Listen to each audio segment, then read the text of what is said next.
Good afternoon, everybody. I'm back up in the air today. Yesterday I was tuning my carburetor and I seen something spiritually in that. Now when you're tuning a carburetor, what you're doing is you're changing the fuel to air ratio. And the reason that I was messing with it is I was running too lean. In other words, I was getting too much air and not enough fuel. And like I said, I seen something spiritual in that, and that what I seen is that us as Christians, myself especially included, sometimes we run lean spiritually.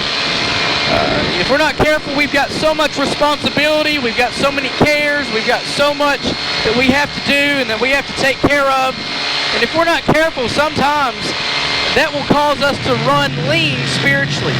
Get my Bible pulled up here. Matthew chapter number 6, verse number 24, it says, "No man can serve two masters, for either he will hate the one and love the other, or else he will hold the one and despise the other. Ye cannot serve God and mammon."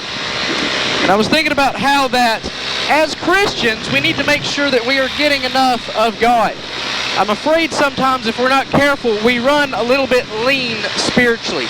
In this time and in this hour that we live, there is a lot demanding for our attention. A lot of us have families, a lot of us have jobs, a lot of us have responsibilities. All are things that are a part of life.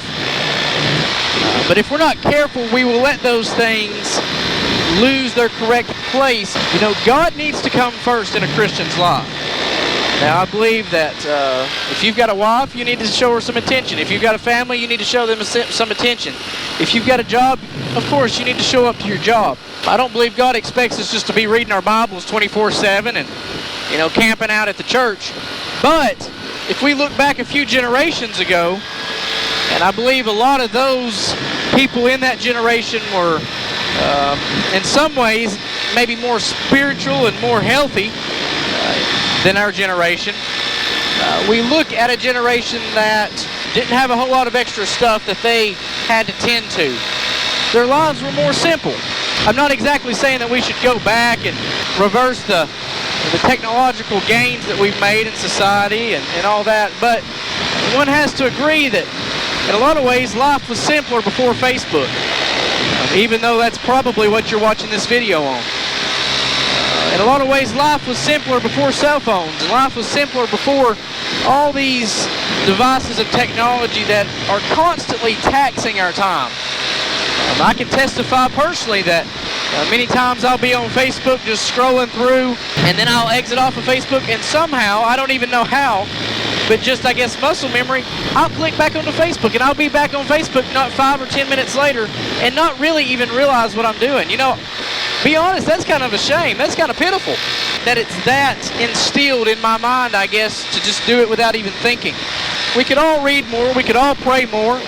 I just wonder what would happen if some of that extra time that we spent on Facebook, or some of that extra time that we spent watching movies, or some of that extra time that we kind of just were wasting, I wonder what could happen if we gave some more of that time back to God.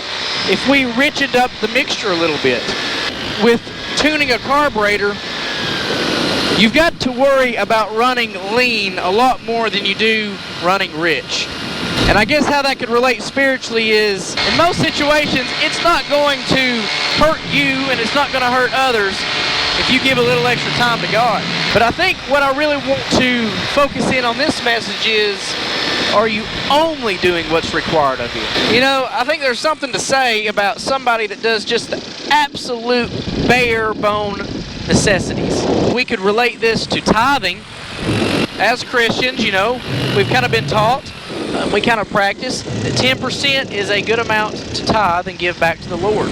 But you know, I don't know if it necessarily pleases God, somebody that is rounding down to the penny. I don't think it would hurt us to give a little bit extra every once in a while. I don't think it would hurt us to round up instead of round down. Just because maybe 10% is the standard doesn't mean that's where we've got to stop. You know, we can give offerings on top of that, and I believe the same is with our time. Obviously, there is a responsibility that has been laid upon us to read and to pray, and there's kind of a standard of what God expects out of us. And a lot of times, myself included, we don't even reach that goal. But then if we're not careful, that's where we'll stop.